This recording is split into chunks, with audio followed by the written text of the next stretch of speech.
राधे राधे, जय श्री कृष्णा। आप सभी को मेरे इस YouTube चैनल पर हार्दिक स्वागत है। बच्चों, पिछले वीडियो में मैंने आपको पोषण न्यूनता जनित रोग के बारे में बताया था, जिसमें कि कैलोरी और प्रोटीन से उत्पन्न रोग, क्वाशरकोर और मैरास्मस के बारे में विस्तार से चर्चा किया है। आज के इस वीडियो में मैं आपको बताऊंगी खनिज लवणों की कमी से होने वाले रोग, है ना, deficiency diseases due to lack of minerals. हमारे बॉडी में खनिज लवण बहुत ही इंपॉर्टेंट है, यद्यपि इसकी मात्रा बहुत कम होनी चाहिए, लेकिन है बहुत इंपॉर्टेंट।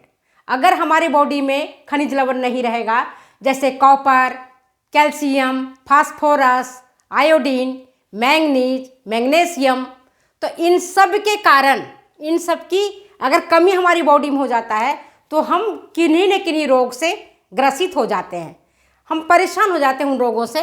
तो आज हम जो चर्चा करेंगे वो ये करेंगे कि लोहा अगर हमारे शरीर में कम है, हमारी बॉडी में अगर लोहे की कमी है तो हमें कौन सा रोग हो जाएगा। आप न्यूट्रिशन के हो, बच्चे पढ़ रहे हैं, तैयारी प्रतियोगिता परीक्षा की कर रहे हैं, तो अगर हमारे बॉडी में आयरन की कमी होगा, लोहा की कमी होगा, तो हमें रक्त अल्पता, जिसको हम कहते हैं एनीमिया, रक्त अल्पता नामक बीमारी हमें हो जाएगी। हमें क्या बीमारी हो जाएगी? एनीमिया हो जाएगी, रक्त अल्पता नामक बीमारी हमें हो जाएगी लोहा की कमी से। अब रक्त अल्पता बीमारी जो है, आप ये देखोगे पूरे भारतवर्ष में किशोर बालिकाएं हो या गर्भवती माता, धात्री माता, और जो खास करके हमारे जैसे बुजुर्ग हैं, 60 क्रॉस कर रहे हैं, उनको भी एनीमिया हो जाता है, रक्त अल्पता नामक बीमारी हो जाती है। और ये बीमारी नहीं है, ये पोषण न्यूनता जनित रोग है जो आयरन की कमी के कारण होता है। अगर हम अपने भोजन में लोहा से प्राप्त नहीं करते हैं, आहार के माध्यम से लोहा को प्राप्त नहीं करते हैं, तो रक्त अल्पता नामक बीमारी हो जाती है, जिसमें खून की हीमोग्लोबिन जो हमारा है वो बन नहीं पाता है। हीमोग्लोबिन में हीम जो होता है ना, हीम कहते हैं हीमोग्लोबिन। हीमोग्लोबिन में हीम होता है एक प्रकार का आयरन। हीम यहाँ काट दो तो हीम हो गया तुम्हारा आयरन, और globin is a protein, haemoglobin. और ये जो हीमोग्लोबिन है, यही हमारे बॉडी को सभी पोषक तत्व पहुंचाने का काम करता है। हीमोग्लोबिन कहाँ रहता है? रक्त में उपस्थित रहता है, ब्लड में रहता है। रक्त में अगर हीमोग्लोबिन की मात्रा कम होती है, आपने देखा होगा, पढ़ा होगा, सुना होगा कि एनीमिया तब होता है जब हमारे रक्त में हीमोग्लोबिन की मात्रा निर्धारित मात्रा से कम होती है। मतलब कि 10 से अगर नीचे हो गया तो गर्भवती माता को भी रक्त अल्पता रोग हो जाएगा। जो सामान्य महिलाएं हमारी जैसी, उनको भी रक्त अल्पता नामक रोग हो जाएगा अगर हीमोग्लोबिन की प्रतिशत कम है तो। अब हम ये छोटे बालकों में भी खास करके एनीमिया खूब हो जाता है, स्कूल गोइंग बालकों में भी एनीमिया खूब हो जाता है। अब क्यों होता है? लोहा की कमी से। लोहा किस में मिलेगा?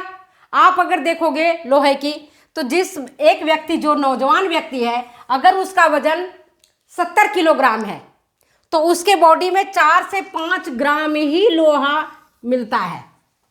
लोहे की उपस्थिति उसकी बॉडी में 4 से 5 ग्राम होता है, जिसमें 70% जो लोहा होती है वह तो हीमोग्लोबिन में होता है, और यह हीमोग्लोबिन ब्लड में उपस्थित रहता है। यही हीमोग्लोबिन ऑक्सीजन के साथ मिलकर के ऑक्सी हीमोग्लोबिन बनाता है, और शरीर के प्रत्येक ऊतकों तक, प्रत्येक कोशिकाओं तक पहुंचाने का ऑक्सीजन काम करता है।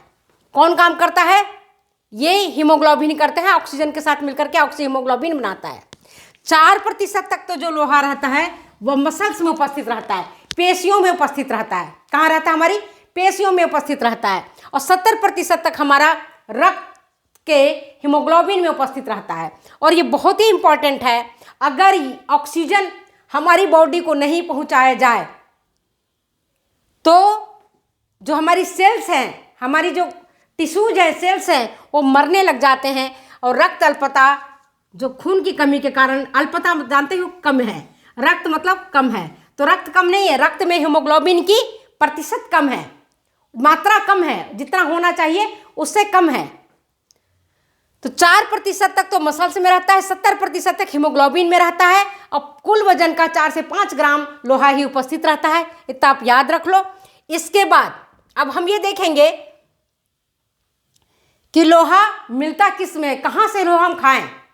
लोहा कोई हम खुरच खुरच के तो खाएंगे नहीं, कढ़ाई से खाएंगे नहीं, चाकू से हम खाएंगे नहीं, तवा से हम खाएंगे नहीं। कैसे खाएंगे? लोहा की प्राप्ति कहाँ से होगी? क्योंकि अगर हमें डॉक्टर से बचना है, चिकित्सकों से बचना है, बीमारी से बचना है, तो हमारे बॉडी में खून होनी चाहिए, रक्त होना चाहिए, रक्त में हीमोग्लोबिन की परसेंटेज होनी चाहिए। ठीक है, तो इसमें जो लोहा है वह सबसे ज़्यादा अगर मिलता है तो प्राणिज स्रोतों से प्राप्त भोज्य पदार्थों में ज़्यादा मिलता है। यकृत में ज़्यादा मिलेगा। लीवर में 6.3 मिलीग्राम पर 100 ग्राम। 100 ग्राम अगर आप यकृत लेते हैं तो आपको 6.3 मिलीग्राम लोहा मिल जाता है।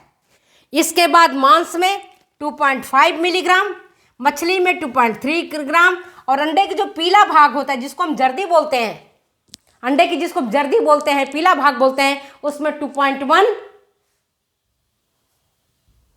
मिलीग्राम तक लोहा मिलता है।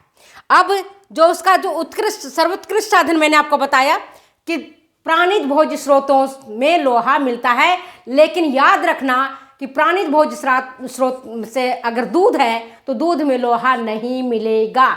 याद रखना, ये मांस, मछली, यकृत, अंडे की जर्दी, इनमें लोहा पर्याप्त मात्रा में मिलता है, और सर्वाधिक आपको यकृत में मिलता है। यकृत में क्यों मिलता है आपको पता होना चाहिए कि स्टोरेज ऑफ द हाउस, या आप कहोगे कि मिनरल्स का, विटामिन्स का और जो अन्य न्यूट्रिएंट्स का भंडार होता है यकृत बहुत सारी चीज़ों को संग्रहित करके रखता है।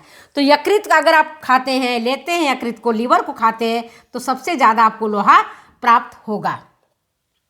अच्छा, ये तो हुआ नॉनवेज के लिए। लेकिन जो वेजिटेरियन है हमारे जैसे, जो मांस, मछली, अंडा नहीं खाते हैं, वो कहाँ से प्राप्त करेंगे? उनके लिए सबसे बढ़िया है चौलाई का साग। बहुत सस्ता मिलता है, गांव देहात में ऐसे ही मिल जाता है, खेतों में उपलब्ध हो जाता है ना। चौलाई का जो साग है वो चौलाई के साग में सर्वाधिक होता है। पुदीना अभी सालों भर मिलता है, बरसात हो, सर्दी हो, गर्मी हो, पुदीना की जो पत्तियां होती है उसमें लोहा खूब मात्रा में मिलता है। हरा धनिया पत्ती की चटनी, पुदीना की चटनी अगर आप प्रतिदिन लेते हैं, सब्जियों में धनिया पुदीना डालते हैं, तो काफ़ी हद तक आपको लोहे की प्राप्ति हो जाती है। और इसके बाद जो लोहा का दूसरा साधन है वो हम आपको बता दें, आपके सहजन की पत्तियों में मिलेगा, पालक में मिलेगा, मूली के पत्ते में भी 4.8 मिलीग्राम पर 100 ग्राम आपको मिलता है लोहा। इसके बाद दालों में सोयाबीन, उड़द का दाल, अरहर का दाल, चना का दाल, मूंग का दाल, चावल, इनमें भी लोहा की मात्रा होता है, लेकिन कम होता है, ज़्यादा नहीं होता है। इसके बाद अगर हम देखते हैं तो सूखे मेवे में भी लोहा की कुछ मात्रा उपलब्ध रहता है। तो सूखे मेवे में जैसे आपने काजू ले लिया, मूंगफली खाई, बादाम ले लिया, दालें ले ली, तो इनमें भी काफ़ी मात्रा में खनिज लवण में लोहा उपलब्ध रहता है।